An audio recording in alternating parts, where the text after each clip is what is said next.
Hello, my friends. John LaRuffa here with another Unbiased Unboxing. And in this episode, we're going to be taking a look at Roam and Roll, this middle to maybe middle heavy, I'm guessing, roll and write game. Let's take a look at what's inside of this fairly large box for a roll and write. As usual, please like and subscribe to my YouTube channel if you have not done so already, as it really helps me out. Okay, so here's what we get. On the back, I like the fact that you have a little bit of the gameplay. I'd like to see it a little bit better. This is kind of jumbled together, to be honest, but at least you kind of see a little bit of the components, which is good. You got this information, you got the box content, and kind of like what you're doing. So let's go from there and see what the full game experience has for us to offer. All right, box has the old kind of, I don't know which one I say, old texture on it, plain inside. Okay, so big rule book, kind of showing dice being built over, which I actually think that's kind of cool from the artwork standpoint. All right, so we've got, now I've already read the rules actually in this guy, and they're okay. We'll see how easy it is for me to play after reading them, but this is a pretty big rule book. There's a lot to kind of digest here. It is laid out pretty clearly. It does have some examples, but as you can see, I mean, this is probably one of your bigger rule books for a roll and write style game. You got a lot of content in here, but they did make it easy to understand with timely examples right after the fact. And then at the end, you have the solo rules right at the back there. And the very, very back, you have player aid, which is good. I like that. All right, so let's see what we've got here.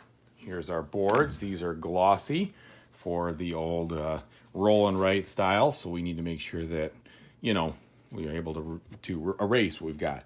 This is the 1 to 2 player maps. It's obviously smaller. From a building standpoint of where you can build your stuff. And then you've got your different provinces down there. Let's see if there's any difference on those. So like this one, okay, it looks like these are the same regardless. Yeah, but this is obviously bigger. 3 and 4 player map, more places to build. That makes sense. Okay, easy to see, bright colors, no problems there. And then you've got your actual player board, which has a decent amount of content on it. Hopefully when I read through these things, there'll be rule joggers enough that it'll remind me exactly, you know, what am I doing? And then on the back, it looks like they give you this identically. So I guess you could put this, if you're playing 2 players, you could put one next to another, and then you get a player aid, which is good to use for space. These things are all identical. No, I'm lying. They're not identical. It looks like you get a different group of advisors depending on which guy you use. So Prefectus is different than Patricia, is different than Mercatrix and Legatus. So they're all different from an advisor standpoint. And I think that's about it. I'm just kind of looking at the other things. No, yeah, they're a little different too, based on the tracks. So each of these is asymmetric, and that's cool. I like that.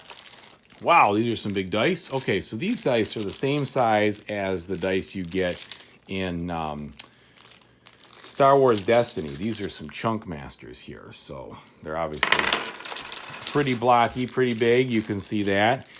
They are indented with the paint inside, which is good, so they won't flake off or fall off or whatever. So that's cool. Those are nice and big. We got 4 dry erase markers in each of the player colors. Hopefully those will do just fine. We've got little mini meeples here, 2 in each player color. 1 standard 6-sided dice for the solo variant. And then the cards. Now let's see what these guys look like as far as quality and such.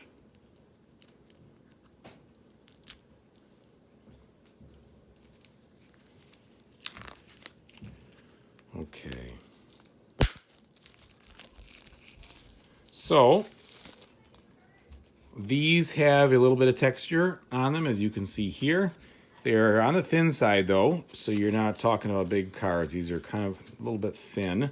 But let's take a look at what we get from the standpoint of illustrations. These are some building plans, kind of cool. I like that there's lots of stuff going on here.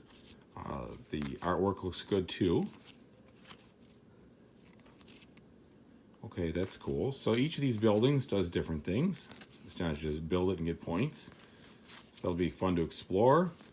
And then we've got some green stuff, green buildings here. You can see that there's a different style of building as far as the shape, plus the information down there. So that's cool. So there's a lot of that. And then, so that was the building blueprints. And then you've got the different gods here for your religious buildings. Then looks like here's the Nero cards. Just like it's like there's straight points there. And the proconsul, which is like the first player marker. And then your Seneca deck. So this is for the solo game right here. So each of these kind of gives you an idea what the solo guy is going to do on that particular turn. And also what, you know, how these are going to score, so to speak. So that's what we got. Hopefully you liked the contents here. I'm pretty impressed with the artwork, and I like the way that the feel of the boards are. The information's presented there, plus the chunky dice. Looks pretty good to me. All right, well, thank you very much for watching. That's John LaRuffa with an unbiased unboxing of Rome and Roll. Take it easy, everybody.